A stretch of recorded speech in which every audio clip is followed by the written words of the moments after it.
All right, that is fine. So Mhm. I'm going to turn it over to Ed Schlickenmeyer at NACS. We'll find out what's going on with them. Very good. Well, let me share my screen here. Okay. So as you, let me go back one. So this is going to be a little bit different than a typical NACS update, or at least those that have been given in the past. And primarily going to try to weave some things together to kind of give you a sense more about NACS's direction. Some of the things that we've been working on, kind of where some things are headed in the future. And then just want to field some questions. It's going to be a little bit clunky, and I apologize for that because Stephen had a part of this and I had a part of this, and so I'm going to have to replicate his, but that's, hopefully you'll bear with me. So obviously Stephen is not here, but he is the current NACS president.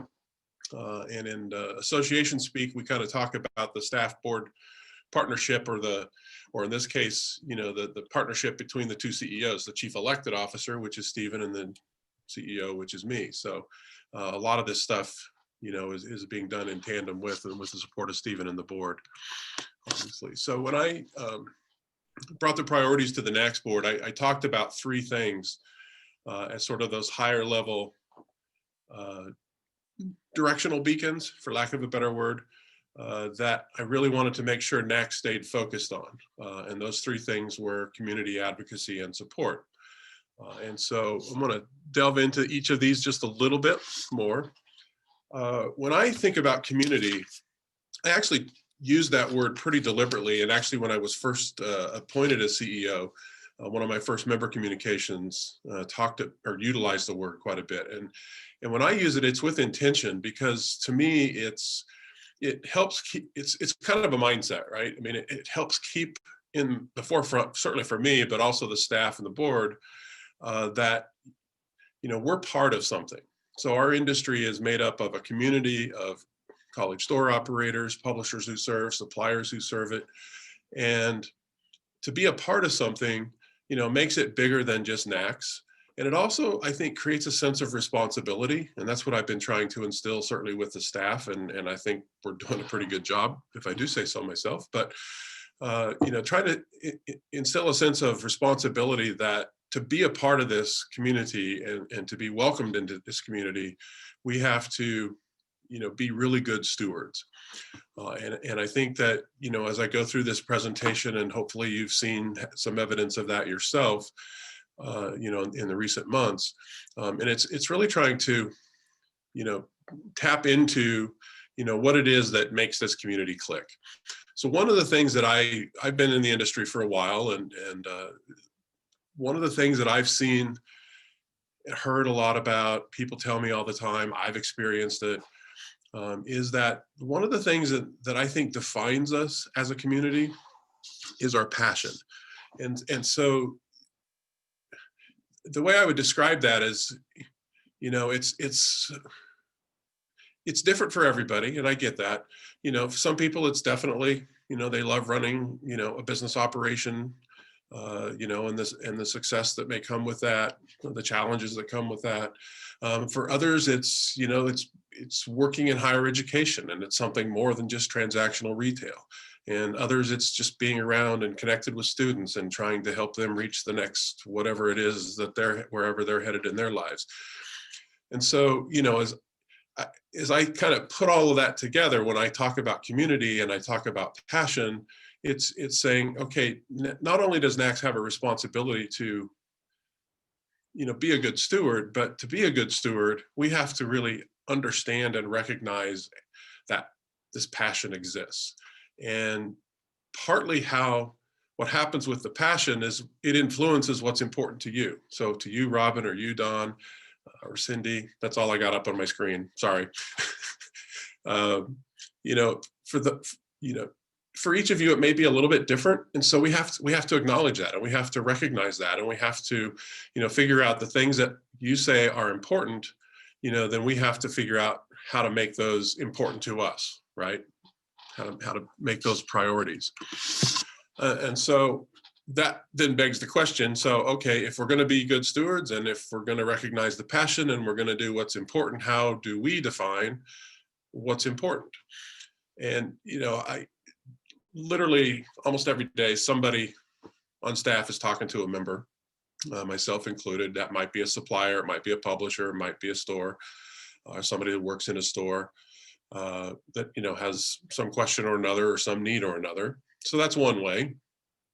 But we also it's been a long time since we've actually done a member survey. And so as we were going through the summer and doing roundtables and hearing different ideas, we said, we need to cast a wider net, and we really need to figure out, what's topping the list for all of you of the things that you want to see happen.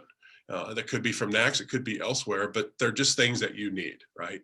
And so one of the things that there's a sampling of the results are up on the screen, but one of the things I was really surprised by is, 99% of the respondents said they wanted better knowledge on e-commerce best practices. And so I think, earlier I was talking with Robin and Dawn a little bit earlier, but, last week you had a session that NACS pulled together. We've also offered it to another state, I guess it was a state association. And that's something we're going to refine, and we're going to get better at it. We're going to do, but to us, it was more about let's go out and see if we can try to start filling the need. We can always improve upon it, but we've got to start someplace. 85% said they wanted retail math or benchmarking. And as I've delved into that a little bit, it's there's a lot of questions getting asked. CFOs and your bosses are saying, how does our store compare to this, or what was our last rush because everything was so weird? Was it normal? Were other stores going through the same thing? NACS itself has gotten inquiries from people at NACUBO, the Business Officers Association, because they've been getting questions. And so, once I got the background on that, it didn't really surprise me that, stores want to know more. And so I'll talk a little bit more about some things we have in the pipeline that are going to address that. Advocacy, you saw that on my earlier list, so we'll talk about that, of course. And then I think the one thing that I think really binds us back to being a community is overwhelmingly stores continue to want to have opportunities to share ideas and challenges with each other. And it's, how did I do versus somebody, store in a similar situation, similar demographic, whatever the case might be, similar size, similar student population, or part of the e-commerce session, here's what we did, here's what we did, here's what you can do. That peer-to-peer education is a part of that passion, I would argue, but I think it is just another one of those things that makes this industry really special. So we're really grounding ourselves to the member survey that went out, and we'll continue to do those, and because things will change over time. And, so as we continue to do those, we'll continue to adapt and be responsive in the ways that make the most sense, that satisfy the needs that the stores have. So the other thing that surfaced on the survey that I thought was not surprising, but the number was very surprising to me, and that's 80% of the stores are unable to travel right now. And in and of itself, that didn't surprise me. As I said, the 80% number was pretty big.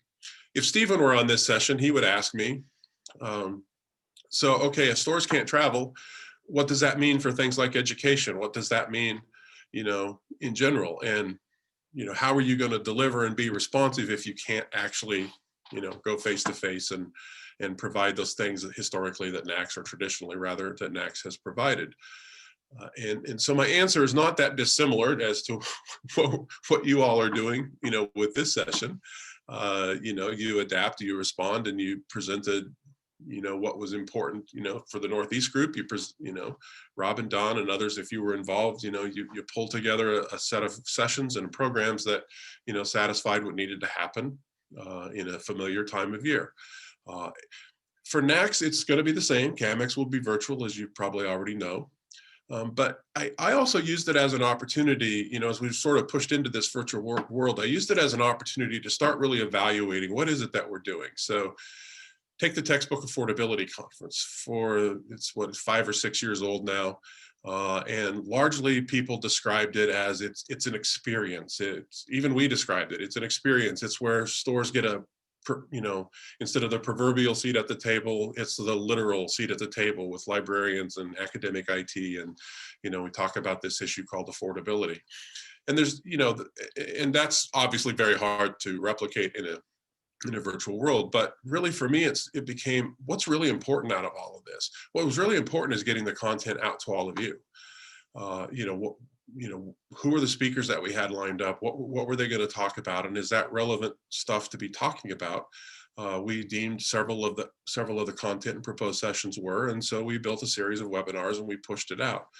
And so kind of back to this mindset, right? I mean, to be a part of this community says, I in particular and the board by extension, we can't just make decisions to say, well, we've always done TAC, we can't do TAC, we were forced out of it, so we're just going to shut it down for now.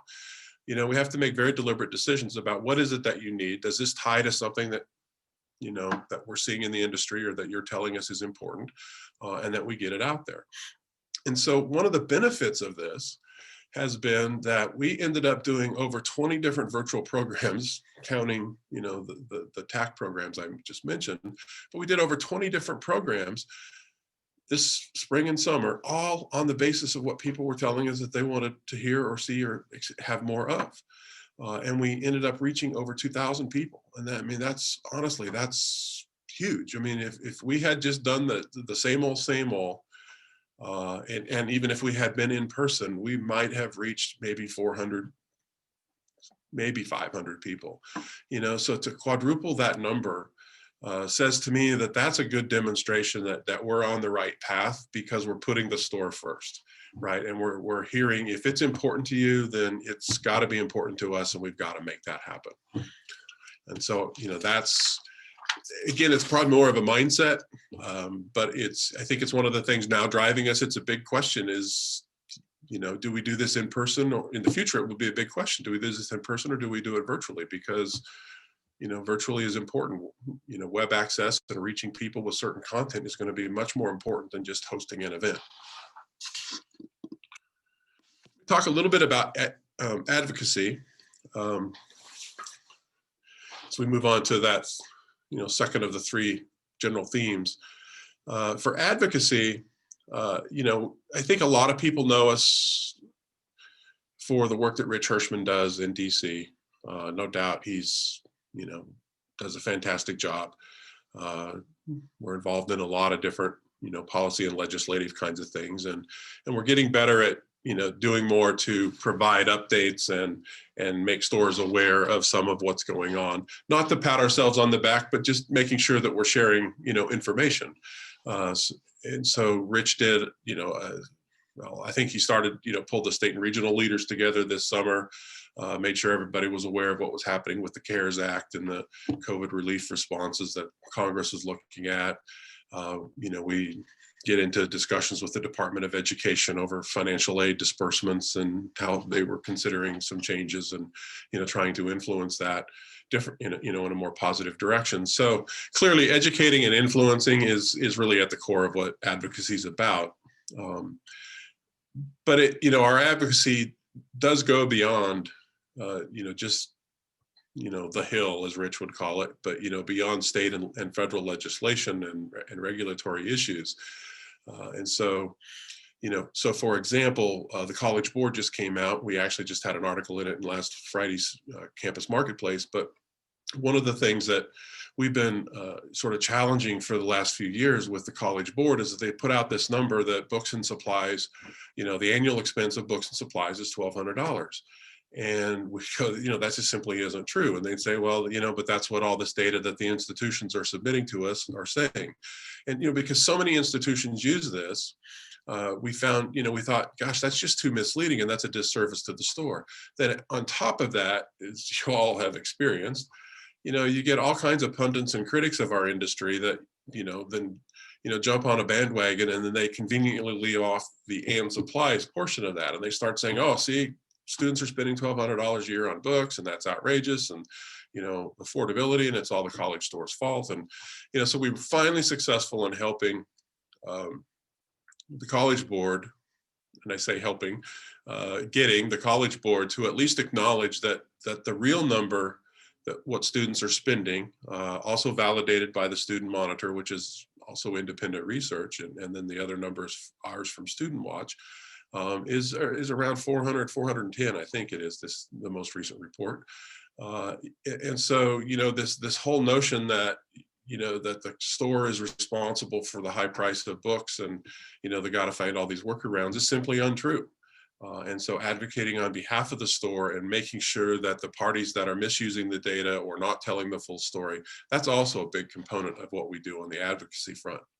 And then the third leg of that stool is something we're soon to embark on, and that's really trying to get better information on all of the positive things that stores are doing, and to really start to openly talk about, the successes of the college store, the independent college store, what they're doing to not only contribute to financially, but also to contribute to student success and student retention and all the things that, you could put a price tag on in other parts of the institution, that, that the store is actually contributing, overall to the success of the institution, and it's an integral part of the process. And so, I'm going to be talking to the board in a couple of days, and we're going to, start working through a plan on how we're going to do that a little bit more constructively and a little bit more formally. But that'll be another, component of advocacy. And that kind of leads into kind of the lines that get a little bit blurred here. Talking a little bit about the NACS Foundation Standards Project. And this actually, I'm gonna use this phrase. It's kind of like the ultimate community project, if you will, because it's all of you having the opportunity to contribute information and data. At the same time, you can pull data and information from this database that's getting built out, and really setting up a set of standards that then, at least in the aggregate form, there'll be a lot of anecdotes and a lot of positive stories that we can compile to be able to go to President's Councils, CFO, NACUBO, NACS. And, one of the challenges today is we can talk till we're blue in the face that this is all the stuff that the store does, but unless we can back it up with information and data, then it falls on deaf ears. And so that's a key part of what it will be part of our advocacy strategy ultimately, is utilizing, what's in, and not sharing store data, but just sharing all the positive things. And I do want to make sure I point out in this that, it will become a centralized resource for all of you. But it's not just financial stuff. It's not just quantifiable data. It's also best practices. So if you get into a situation and say, I wish I could, or I know I need to improve X, Y, or Z, you can look at a set of data. You can either, you can find best practice information. You can find white papers on the topic. That's what this project is all about, is making sure that you all have access, to get questions answered, and or to contribute, your positive successes, so that we have something in common to really reinforce who we are as an industry, and to really, shout it out loud from the mountaintop, if you will. And then we get into, the support function. And, I think this has been I've talked about this already to some degree. If it's important to you, it's important to us. We're, prioritizing things that are important to you. Clearly, it's all with an eye towards being supportive and being, good steward in the community, if you will. I think more broadly than this is, where this gets a little bit tricky is, we don't have all the answers. And so a big part of, I see our role is facilitating the connections, the ways that we can get you the answers, or that we can get you the support that you need. And so, it's going to come down to some things. Our education, for example, is, somewhat operational oriented. But we're hearing a lot from stores that, managers, what do you got to help me motivate my staff, or how do I boost morale? So actually, in a couple of days, we're bringing, if those of you had a chance to go to CAMX last year, we had Cassandra Worthy, who's just a super high energy, motivational speaker. And so we're bringing her back. We're doing a program in a couple of days, just the industry needs a pick me up. And so that's going to be a part of our playbook going forward is, again, it's back to understanding and listening and saying, I don't know if this is going to hit the mark or not, but we're going to try. Because the industry's better off and the community's better off and NACS is better off if we at least try. And so that's, again, it's kind of that mindset. But in general, I think it's the main focus for us will continue to be research and expanding that. So, for example, one of the things that came out of some of the roundtables is stores wanted to know how other stores did for rush and what stores were planning to do for buyback this winter, the December buy. And, so just, I think last week I saw it go out, we're doing a flash report, if you will, and quickly collecting, I know it's out, quickly collecting data from different stores, very simple, form to fill out, so that we can get that, compile it and get it back out to everybody so that you have that as a resource. So we're not talking super sophisticated things. I think it's just, again, it's that sort of spirit of just flat out being responsive. And if we have a way to help, we have a way to do it, then we're going to make it top of our list. So woven into this presentation was a quote. And, one of the things that Stephen talks about is he interacts with quite a few people who say, the standards project and all this stuff is wonderful at a different time, because right now, those of us in stores are simply trying to survive. And so, survival to some extent is a short-term mindset. And, so what Stephen and I like to talk about is, certainly, the here and the now, it's at our doorstep. We know it. And the survival is definitely quite understandable, and there's no reason to criticize, for having a survival mindset. But part of this investing in tomorrow's efforts is not financial. It's really more about what are we doing collectively, individually, that leads to a collective effort, to really think about what will tomorrow bring, and what, if there's this cloud of uncertainty, are there scenarios that we can plan for? I'm sort of reminded that, if the campuses were to close again in the spring, it would not actually be a new situation at that point, because you've all been through it. You've all, moved to curbside service or e-commerce or any number of ways that, you had to be responsive again to feed the passion of helping students or whatever that was. So, at this stage, it becomes more about, if that were to happen, what would I do differently? Or what would I improve, or what would I keep the same? Because it worked, really well. And then other stores are going to say, well, if it worked for you, would you share what you did? Because we want to know too. It's that sort of individual leading to collective effort, collective investment into what are the potential, scenarios for tomorrow. And, the formula that we've used for 20 plus years hasn't really changed. I mean, if you think back, to the late 90s, early 2000s, digital was on the horizon. You had critics of the industry that were, jumping up and down and cheering because, it was going to finally get rid of the bookstore, and digital was going to disintermediate everybody and clean up the supply chain and blah, blah, blah. But, the truth of it is that stores responded, they adapted. Today digital is just another format that's also transacted. OER, is out there. That's another big movement right now. Stores are finding room for it and making stuff happen. Doesn't mean it fits for every store. Doesn't mean that every store is going to do it.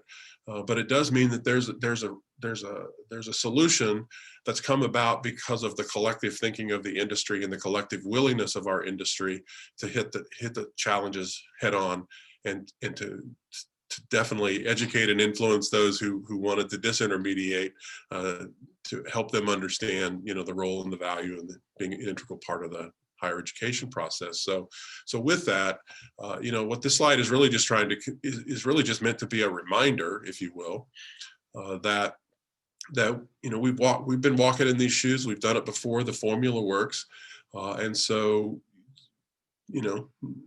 no criticism for the survival mindset, but definitely please take time out and really think about, what are the scenarios? Who else can you work with? What are the connections that you need to make? And, that kind of, as I begin to kind of get to my wrap up here, it's again, I would just encourage you to share your passion and to remember it's why you do what you do, to share your knowledge and ideas, because we clearly have evidence that other stores want to hear from you. And it's also to stay connected. I mean, I'm super thrilled that the Northeast, didn't back down from a challenge and said, hey, we're going to figure out how to take our meeting virtual and we're going to make it happen because, as a regional association, it cares about you as much as NACS cares. And it's doing the same things. I encourage you to stay connected with NACS and tell us what you think and, what are the things that are important to you. Talk with your key suppliers. I know many of them are also struggling. And they're looking for ways to connect with stores, not just to sell stuff. They're just looking to understand, where your heads are at, what's going on in higher education. And, it's that sort of collective sharing of all this information that's really going to make us stronger and kind of navigate our way back to, whatever the future is that we're going to define. And last, I'm just going to leave you with, if it's important to you, it's important to us. I've used that phrase quite a bit. But it actually has a special meaning to me. One, I want to point blank say this is not a marketing slogan. It has become a bit of an internal motto for us, and we obviously use it. You saw it at the bottom of the slides. But where this came from, and the reason I share this is because, this came from meeting with my staff, and we were talking about all the things that we said we were going to, pursue, and then the shutdowns came and higher education changed and you all had your own set of issues and challenges to deal with. And as we started, listening, our list got longer and longer. And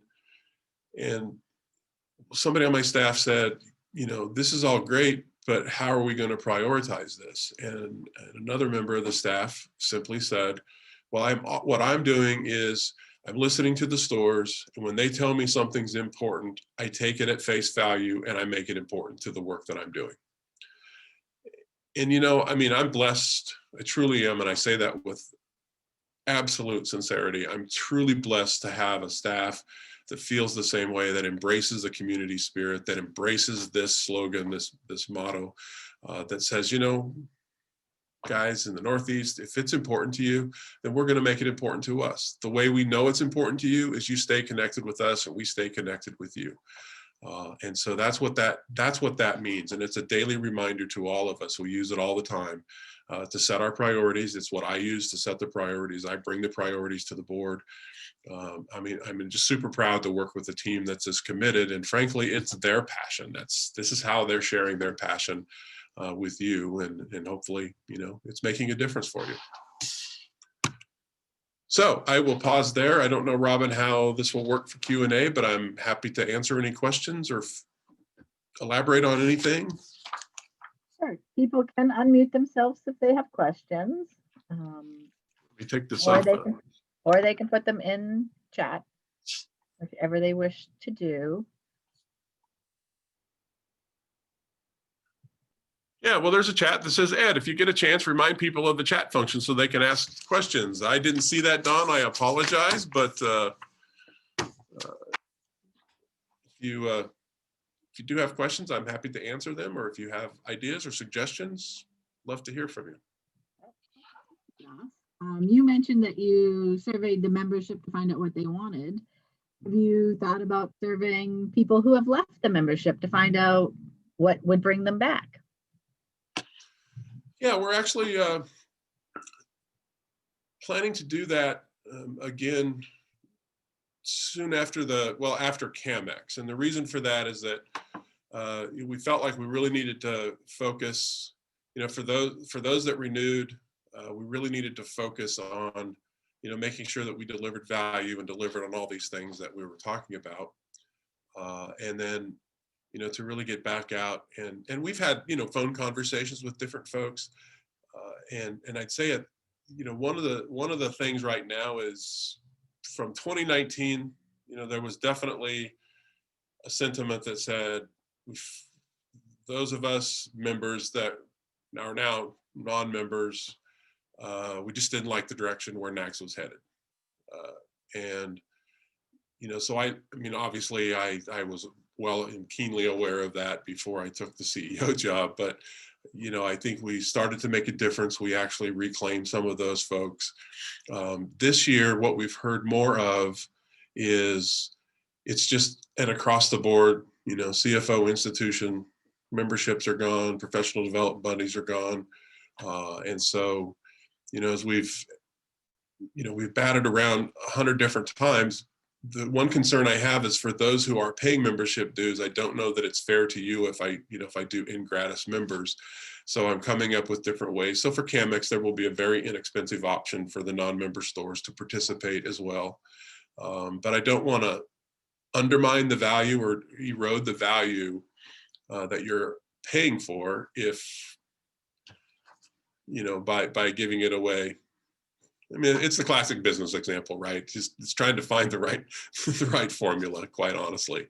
But we are planning, Robin, it's a good question. And, getting to the point, we are planning to, do a lot more to more broadly cast that broader net, as I talked about earlier, to, to hear more definitive answers.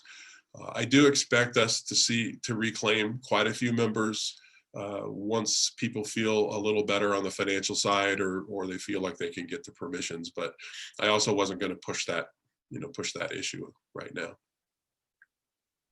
And we have a chat message wondering if there are any NACS staff and or organizational changes that are in the offing that you can discuss.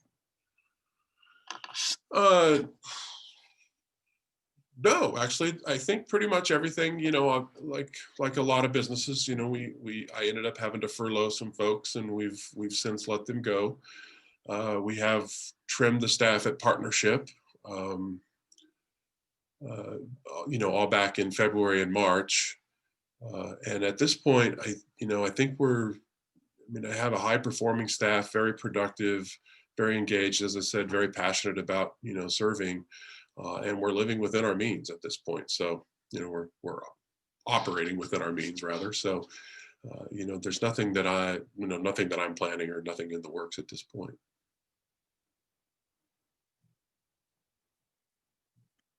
Are there any other questions out there?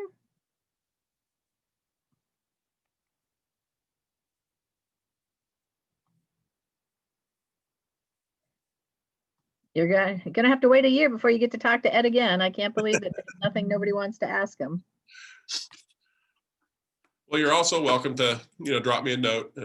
eds@nacs.org is the simplified email address, and that will reach me, and I'm happy to chat or respond to emails or whenever the time is appropriate. So, but thank you, Robin, Don. Thank you to the Northeast group for having me do it. I apologize on behalf of Stephen. I know he feels terrible. He very much committed to these as well. So sorry for the snafu there, but thank you for this opportunity. It means a lot to us. Thank you, Ed, for taking the time to address us. We appreciate it. Sure. Okay. All right. I will leave you now. Alrighty, thanks. You bet. Thank you all for joining us. Hopefully we'll see you at one of the 2 roundtables coming up today.